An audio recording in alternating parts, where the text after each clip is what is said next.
programa é feito uma bíblia, compreende? Eu abro, assim, ao acaso, e tem sempre alguma coisa que bate igual, compreende? Assim, com o que você está, vamos dizer, sentindo. Drummond é um poeta vasto, um poeta que exercitou vários temas, várias formas, várias dicções. Drummond é o nosso poeta mais complexo, ele não é simples, ele não é simplório, não dá para você encaixar ele num formato. Ele é tão genial que ele faz de um tudo e de forma inesquecível, né?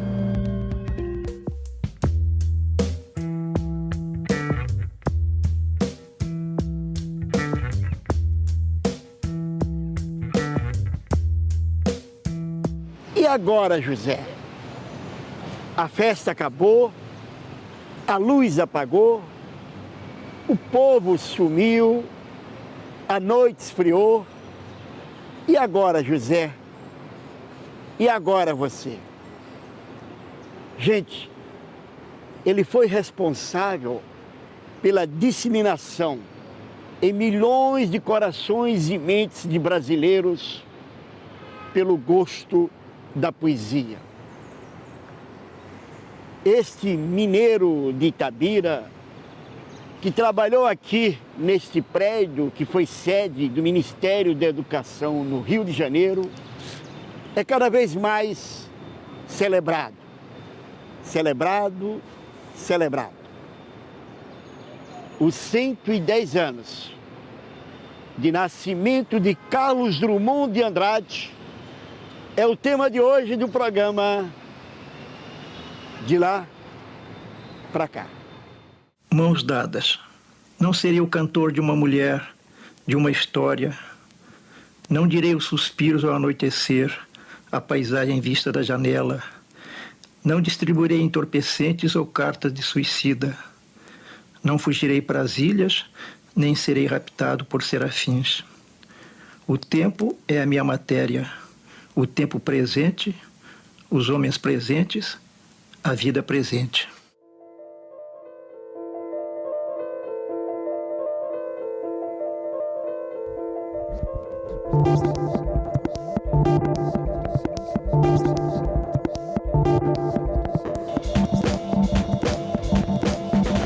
Carlos Drummond de Andrade nasceu em Minas Gerais, numa cidade produtora de minério de ferro.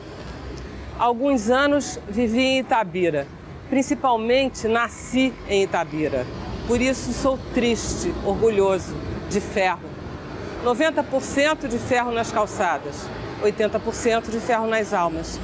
E esse alinhamento do que na vida é porosidade e comunicação. Em 1934, aos 32 anos, Carlos Drummond de Andrade mudou-se para o Rio de Janeiro, onde os inocentes do Leblon não viram o navio entrar. Os inocentes, definitivamente inocentes, tudo ignoram. Mas a areia é quente e há um óleo suave que eles passam nas costas e esquecem. Carlos Drummond de Andrade morreu aqui, em Copacabana, em 1987. Eu gostava muito das letras antes de saber ler. E quando comecei a ler, eu gostava muito de jornais, de revistas, lia aquilo tudo, mesmo não compreendendo, senão uma parte mínima, mas o aspecto visual das palavras.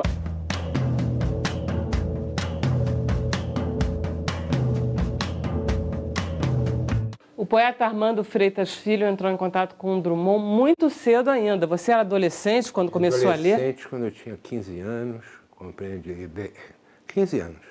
E aí meu pai me deu aquele disco ali, que traz do lado A, Bandeira, e do lado B, Carlos Drummond.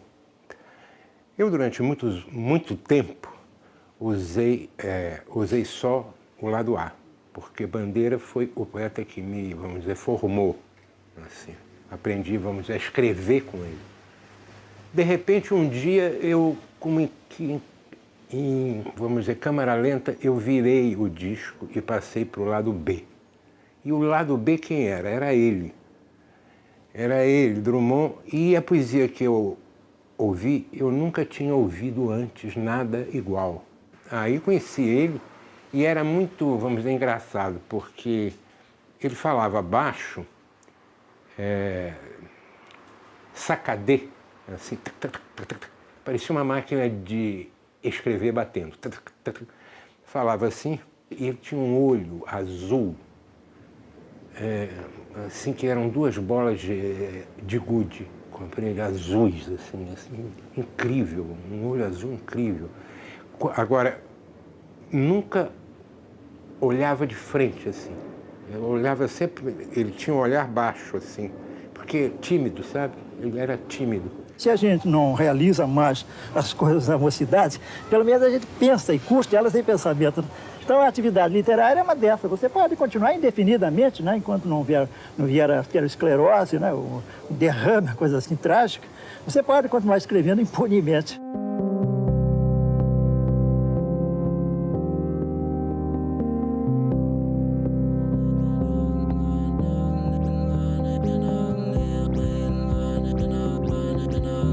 Carlito Azevedo, poeta, editor, coleguinha, jornalista. Tudo bem? Prazer. No meio de grandes poetas como Manuel Bandeira, João Cabral, por que o Drummond é o mais conhecido, o mais prestigiado? Qual é a sua visão? Eu acho que o Drummond é um poeta para todos os sentidos e todos os órgãos. Parece que cada poeta coloniza uma parte do corpo ou algum sentido nosso. O Drummond, sem dúvida, é para todos os sentidos. Eu acho que ele, mais ou menos, desenhou um pouco, talvez não o que o brasileiro era, mas o que o brasileiro passou a ser a partir do momento que ele inventou esse personagem, né? Porque você vê, as pátrias, as nações têm uma ligação com seus poetas. É difícil você entender a Itália sem o Dante, Portugal sem Camões, Estados Unidos sem Walt Whitman, e a França sem Baudelaire, porque, estranhamente, essas nações viraram aquilo que esses poetas sonharam que elas fossem. Então, eu acho que o Drummond tem essa generosidade, amplitude, assim, de ser um poeta para todos os sentidos, né? Talvez nisso o Brasil tenha se reconhecido e se reinventado. Mil presentes da vida aos homens indiferentes, que meu coração bateu forte. Meus olhos inúteis choraram. O mar batia em meu peito, já não batia no cais. A rua acabou, quede as árvores. A cidade sou eu. A cidade sou eu. Sou eu a cidade, meu amor. Uma coisa tão linda.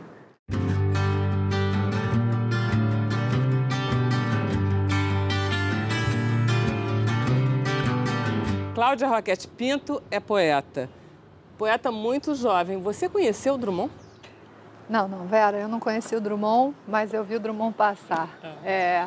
Eu morava em Ipanema e uma vez eu me lembro de duas ocasiões que eu estava na Praça General Osório, né, da Feira Hippie, e aí eu vi Drummond passando assim, mas eu era bem garota, eu tinha referência já da poesia dele e eu guardei muito na memória a maneira que ele andava, porque ele parecia andar com um objetivo, daquele jeito seco dele, todo durinho, todo magrinho, sabe?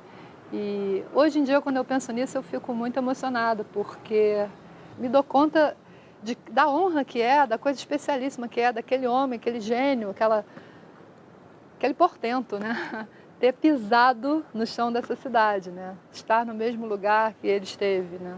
Ter podido vê-lo encarnado, vamos dizer assim, porque também depois que um poeta desse morre, eu acho que a obra dele é que nem um grande mestre budista. A mente dele se espalha para todos os reinos. Então, realmente, agora, ele está mais presente do que nunca, né?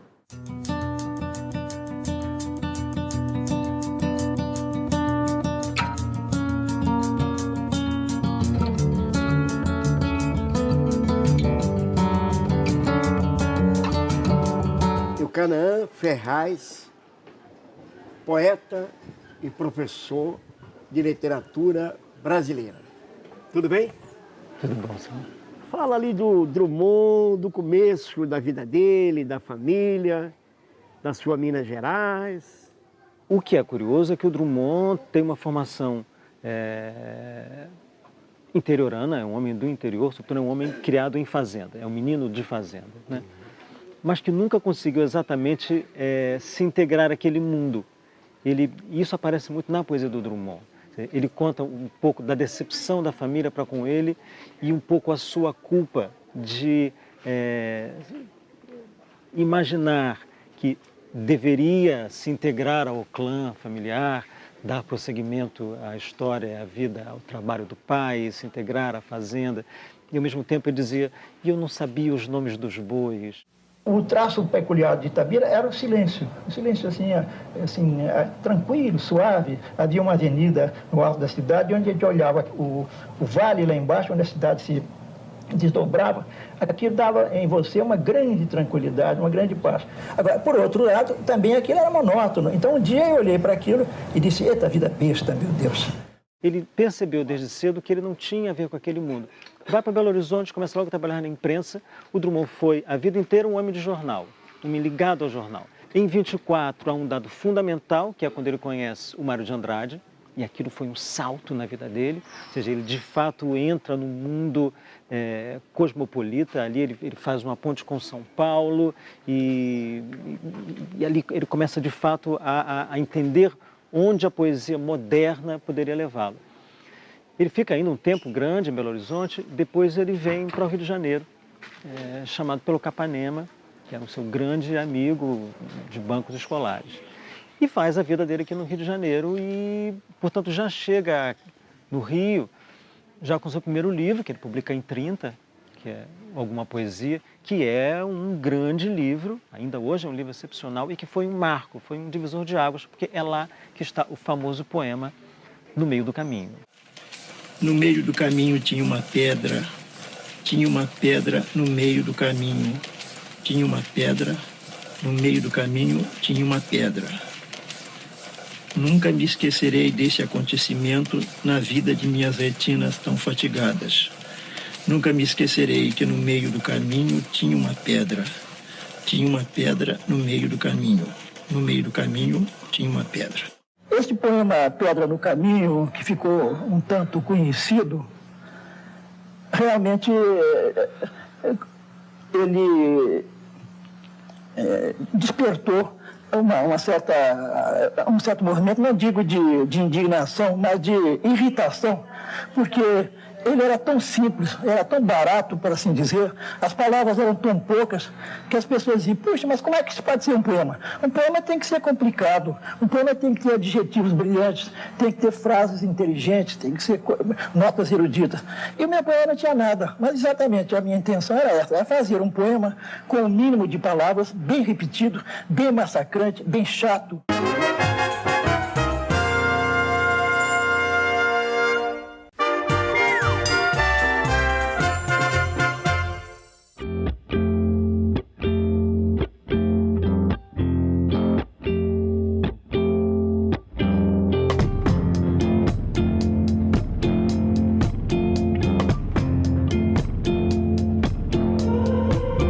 Eu aprendi que o Drummond tinha um diploma de farmácia, mas ele dizia que o diploma não servia para nada, menos para arrumar os remédios em ordem alfabética. Me diz uma coisa, Céu, por que nós estamos na Cinelândia para falar do Drummond? Pois é, porque aqui ao lado, na Evaristo da Veiga, 16, fica até hoje a sede do Sindicato de Jornalistas Profissionais do município do Rio de Janeiro. É aquele prédio amarelinho. Exatamente. Pois bem, em 1981, portanto, em plena ditadura militar, o Drummond aceitou o pedido de vários jornalistas processados, jornalistas perseguidos pelo regime, e emprestou seu nome a uma chapa de oposição. Naquela época, o sindicato estava na mão da direita, na mão de um pelego, e a gente temia que a Delegacia do Trabalho vetasse o nome do presidente, o Caó, o meu nome. Tudo de esquerda. Tudo de esquerda, tudo processado. Então a gente precisava de alguns nomes de peso para que a Delegacia do Trabalho não vetasse a gente. E o Drummond topou ceder seu nome e fez parte, então, do Conselho Fiscal do Sindicato. Não é bonito isso? É lindo. Era meu companheiro de diretoria. E a verdade é a seguinte, que o documento oficial, o discurso, a entrevista, nunca dizem a verdade integralmente. Parece que a verdade é uma coisa tão perigosa que ninguém ousa enfrentá-la e extrair dela toda a riqueza que ela tem. O Drummond, ele terminou se aproximando, de certa forma, do Partido Comunista. Enfim, fala um pouco da poesia dele, em que momentos essa poesia estava mais engajada politicamente. O Drummond inicial, né, Drummond dos anos 30, o primeiro livro de 30, né, é um poeta muito voltado para os seus próprios dramas, né? Que são os dramas dele, daquele sujeito que sai do interior de Minas Gerais, que sai de Itabira. Então, ele está voltado para a sua família, para o seu drama pessoal e para dramas pessoais que dizem respeito a mim, a você, a qualquer um, né? Ao mesmo tempo, o que vai se desenvolvendo na poesia dele é uma insatisfação com isso. Ele começa a imaginar que a poesia deve ter uma função maior e mais alta que simplesmente escarafunchar o drama do sujeito. É preciso tocar em algo maior do que isso. E é claro, ele vai desenvolvendo isso ao longo de um período onde você tem ditaduras, onde você tem Guerra Civil Espanhola, onde você tem problemas coletivos bastante graves. E o Drummond, de fato, se aproxima do Partido Comunista e, como aconteceu com tantos outros artistas, aquele estatuto um pouco fechado, sobretudo esteticamente, digamos, atrasado, ou um pouco equivocado, aquilo lhe trouxe muitos desgostos e ele acabou se afastando. Convive com teus poemas antes de escrevê-los. Tem paciência se obscuros, calma se te provocam. Espera que cada um se realize e consume com seu poder de palavra e seu poder de silêncio. Não forces o poema a desprender-se do limbo.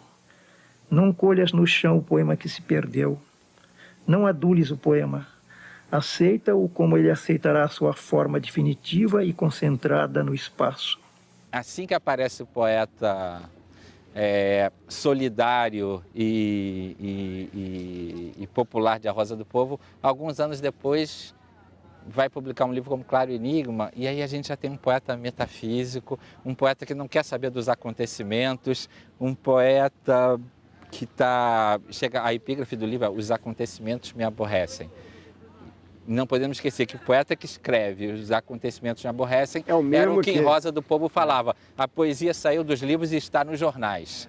O poeta de A Rosa do Povo não desmente o poeta metafísico, nem o poeta metafísico desmente o poeta político.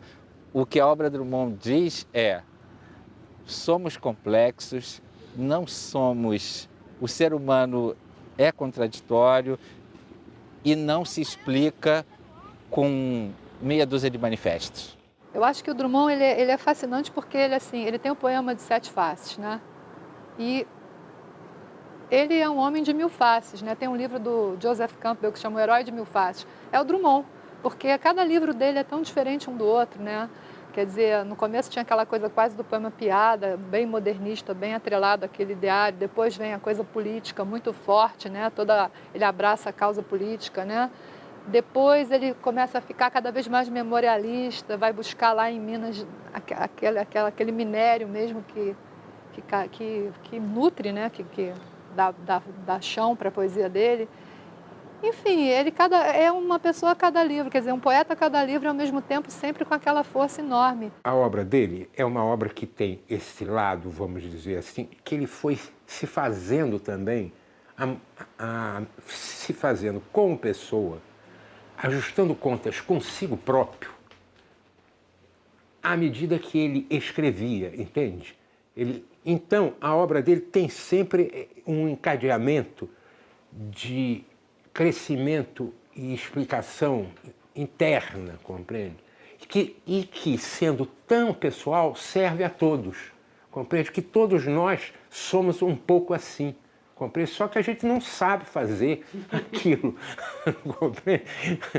A grande diferença, o abismo que existe entre mim e ele, por exemplo, entre nós e ele, é exatamente isso, compreende? Que a gente não sabe. E é constituída principalmente por 2 ideias-força, compreende? A poesia, o fazer poético e a memória. à família.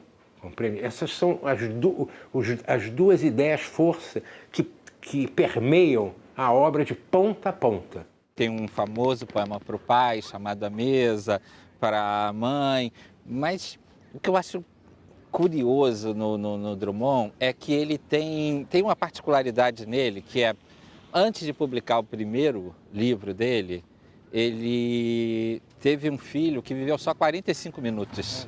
Foi um problema na vida dele e esse acidente terrível, que é a perda de um filho, ele começa sob esse impacto. E no final da vida dele, a outra filha que ele teve, que é a Maria Julieta, também morre e ele só sobrevive 12 dias depois disso.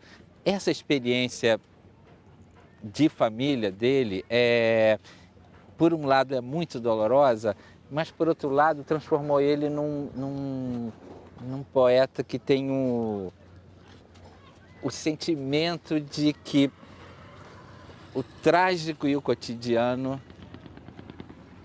estão lado a lado e são planos que se interpenetram muito assim. A poesia me ensinou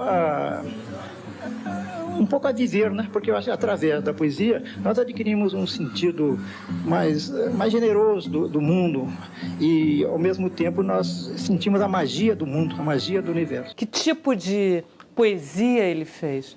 E que coisas você mais gosta? Olha, eu gosto de ponta a ponta, porque tem gente que diz que foi até 1960 e poucos que, vamos dizer, a obra se fez, a obra foi composta.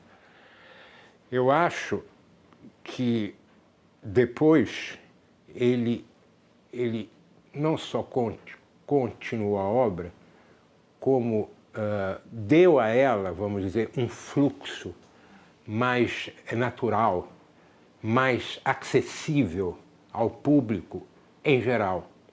E isso foi um cuidado que ele teve para ele ser mais lido. Mas ele nunca perdeu a classe, vamos dizer assim. Ele sempre foi um poeta difícil, compreende? Mas um poeta que dizia a coisa essencial. Cada livro eu gosto de uma maneira, mas tem um livro dele chamado A Vida Passada a Limpo, já é um livro de maturidade, e onde eu acho que esplende ali, em especial, um poema que tem justamente esse título, Vida Passada a Limpo, que é uma cena, ela pode ser narrada assim, uma cena. Nessa época ele morava ali na rua Joaquim Nabuco, número 81. Então, ele descreve o momento que ele chega na janela, ali na rua Joaquim Nabuco 81, e vê uma lua cheia, enorme.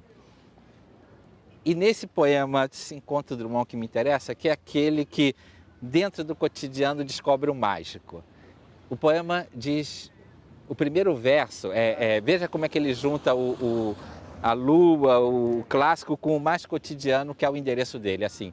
Ó, esplêndida lua debruçada sobre Joaquim Nabuco 81, que é o endereço dele. Tu não banhas apenas a fachada do prédio, e o quarto de dormir, lugar comum. Ali. Baixas a um vago em mim, a um lugar vago em mim, onde nenhum halo humano ou divino fez pousada.